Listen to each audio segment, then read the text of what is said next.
To many investors, both institutional and individual, the current quote that seems to be ringing is, "It's a dull market, you know." Funny it seems that when an investor is not concentrated on winning companies or sectors, this is most often said. Sentiment follows price. As prices go up, investors get more and more bullish. And as prices fall, investors turn more negative. It's just the way it works. There isn't necessarily anything wrong with that per se. Investor sentiment is often considered a contrarian indicator for a valid reason. The crowd is almost always wrong at key market turns, and sometimes extremely so. However, this direct relationship between price and confidence also usually works out well for investors for a time and helps to create the sustained trends that occur in the financial markets. The problem isn't that investors follow the trend, it's that their emotions generally become the most extreme at the highs and the lows, often driving them to make the wrong decision at the worst possible time. This is really why I track exhaustion levels. We were at a clear exhaustion in February, and then a clear exhaustion in April, and now we are again getting close to more exhaustion given the strong move in such a short period of time. Yet, other measures are saying that there is still room for greater upside. Hence the art of investing versus the science. Clearly, optimism has come roaring back along with stock prices since the April lows. It's easy to forget now, but after the major averages crashed 20 to 30% in a relatively short amount of time, the general feeling among investors 2 months ago was abject misery.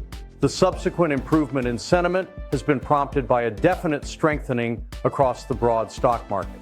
However, because of that strong recovery over the past couple of months, there now exists this idea, at least among some, that the stock market has done much better than it actually has. The S&P 500 closed last Friday almost exactly where it did on November 11th and was in the red for 2025 as recently as last Monday. Owners have not been able to participate in the rebirth of the technology sector's outperformance. Obviously, if we use the benefit of hindsight and start measuring right from the absolute low back in April and ignore everything else, there has been a very nice rally over the past 2 months. Zooming out, however, I would say the last several months, and arguably even the past year, have been more dull market than bull market, particularly when using broader measures. With the markets within 2% of all-time highs, I wanted to again give some perspective on how markets tend to climb walls of worry that seldom make committing money an easy decision, emotionally for many. Looking back to the COVID crash of 2020 and interest rate hikes of 2022, and then the tariff tantrum of this year, this is how the markets are looking. As mentioned, though, Friday was a good session and is responsible for basically all of the broad stock market's progress over the last few weeks. Not only did the S&P 500 hit a new reaction high, but it was close to an 80% upside day and broke many broader measures out to higher highs as well. Since the strong session did follow such a dull market over the past few weeks, the market once again has an opening and some upside room to accelerate higher before it's in danger of hitting extreme overbought levels. If the setup fizzles out, however, and holders use the breakout to sell, it will once again raise some red flags.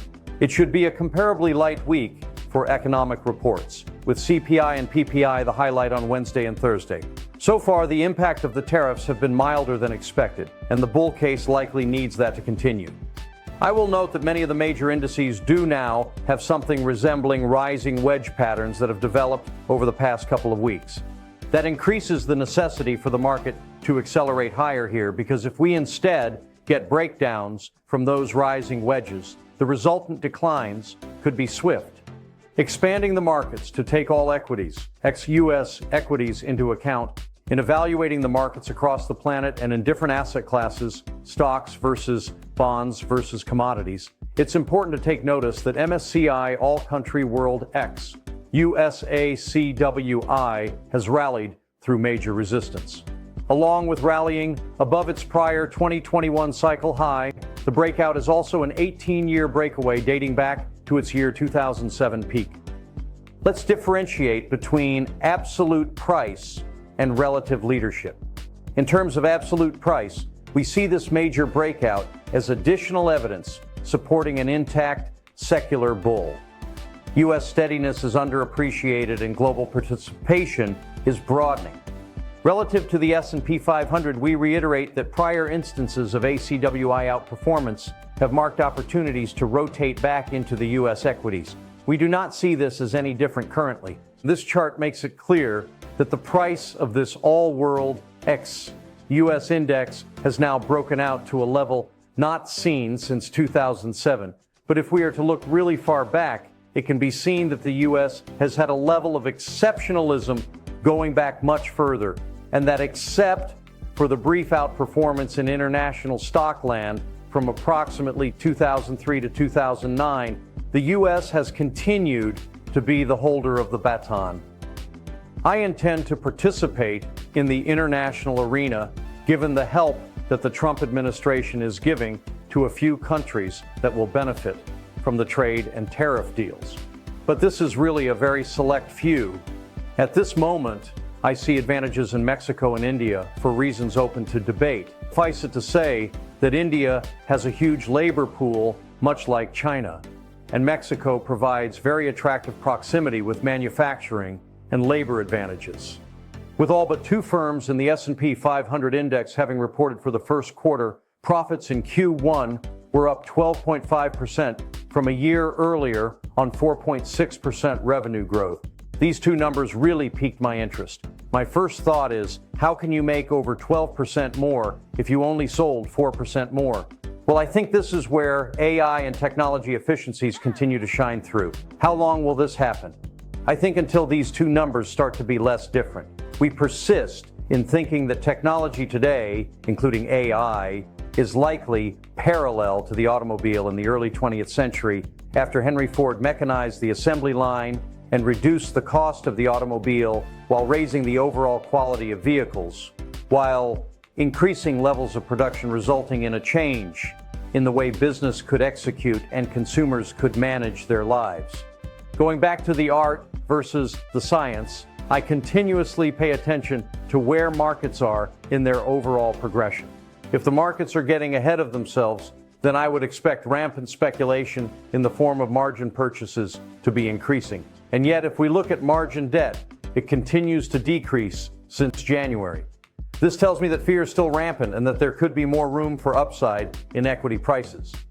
In closing, it is becoming apparent that many investors have been hoping for a market contraction to be able to deploy capital. But as time wears on, the fear of missing out, FOMO, could begin to take hold.